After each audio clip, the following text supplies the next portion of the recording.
Good afternoon. I call this business meeting to order. Today, the committee will consider S.3168, a bill to amend the White Mountain Apache Tribe Water Rights Quantification Act of 2010 to modify the enforceability date for certain purposes and for other purposes.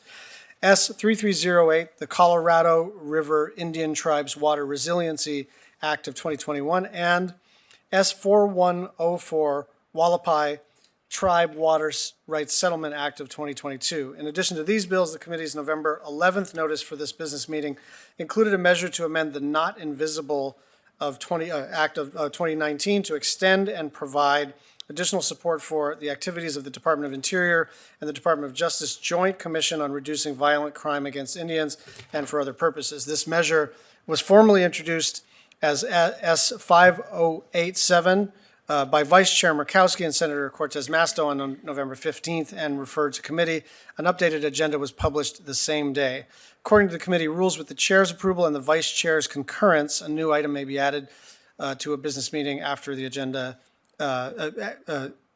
added to a business meeting agenda after it's published. I now withdraw the prior unintroduced measure noticed on November 11th and approve the addition of S.5087 to today's agenda and ask for Vice Chair Murkowski to concur. I concur, Mr. Chairman. I withdraw the prior bill text notice on November 11 and concur with the addition of S.5087 to today's agenda. Thank you. And I'd be remiss if I didn't say it's very good to see you, Lisa Murkowski. Here. S.3168 was introduced by Senator Kelly and co-sponsored by Senator Sinema. The bill would amend the White Mountain Apache Tribe Water Rights Quantification Act of 2010 to ensure both the federal government and the tribe are allowed to complete construction of infrastructure that would provide water to the reservation and to update the cost of the project.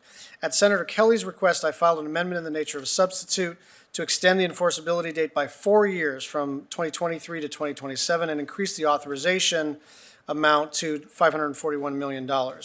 S.3308 was introduced by Senator Kelly and co-sponsored by Senators Sinema, Feinstein, and Padilla.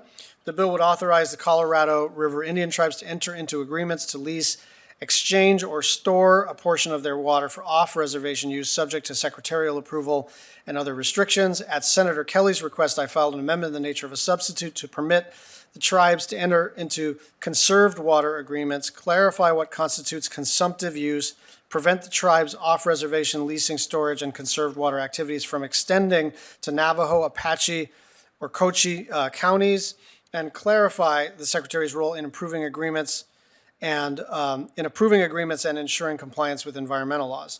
S.4104 was introduced by Senator Sinema and co-sponsored by Senator Kelly. This bill would authorize and ratify the water rights settlements between the Wallapai tribe, certain Alatis, and the state of Arizona, fund water-related projects, and also transfer certain lands into the trust for the Wallapai tribe. At Senator Sinema's request, I filed an amendment to increase the authorization amount to $312 million, correct the coordinate reference to the Valentine Cemetery parcel, prevent the tribe's leasing activities from extending to Navajo, Apache, or Cochise counties, and separate the Secretary's environmental review process from the process for determining the enforceability date of the settlement agreement. Finally, S.5087 would amend the Not Invisible Act of 2019 to extend and provide additional support for the activities of the Department of Interior and the Department of Justice Joint Commission on Reducing Violent Crime Against Indians and for other purposes. Specifically, the bill would extend the deadlines for the Joint Commission to submit its recommendations and the Joint Commission's termination letter, authorize DOI and DOJ to jointly contribute additional support for the Joint Commission's operation and activities, including the ability to use, accept, dispose of gifts or donations that are necessary to support the Commission's purpose. I'll now turn to the Vice Chair for her opening statement.